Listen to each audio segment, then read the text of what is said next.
Bigay ng mensahe si Pangulong Bongbong Marcos para sa ika-100 at 22 araw ng paggawa. Kaugnay nito, tiniyak nito ang kasaganaan at mas maraming oportunidad sa mga manggagawa. Upang dalhin tayo sa pulso ng politika, makakasama natin dyan si Aileen Taliping.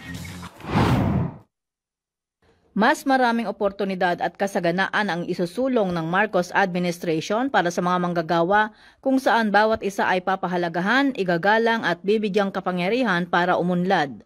Ito ang mensahe ni Pangulong Ferdinand Marcos Jr. sa ika-122 selebrasyon ng Araw ng Paggawa ngayong Miyerkules.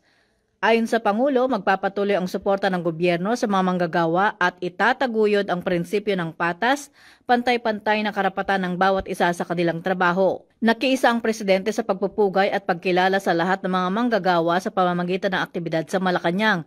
Sinabi ng Pangulo na ang bansa ay naitatag mula sa pawis at pagsisikap ng mga manggagawa araw-araw para maibigay ang pangangailangan ng kanilang pamilya at maiangat ang kanilang kalagayan sa buhay.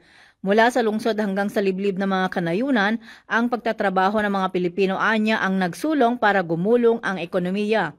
Ayon pa sa Pangulo, sa natatanging araw na ito, kinikilala nito at ng gobyerno ang hindi matawarang kontribusyon ng mga manggagawa sa pagsulong at pag-unlad ng bansa. Nagpupugay din anya ang gobyerno sa mga Pilipinong nanindigan para sa hustisyang panlipunan at ipinaglaban ang karapatan ng mga manggagawa upang matiyak na maibigay ang angkop na kompensasyon sa kanilang mga paghihirap.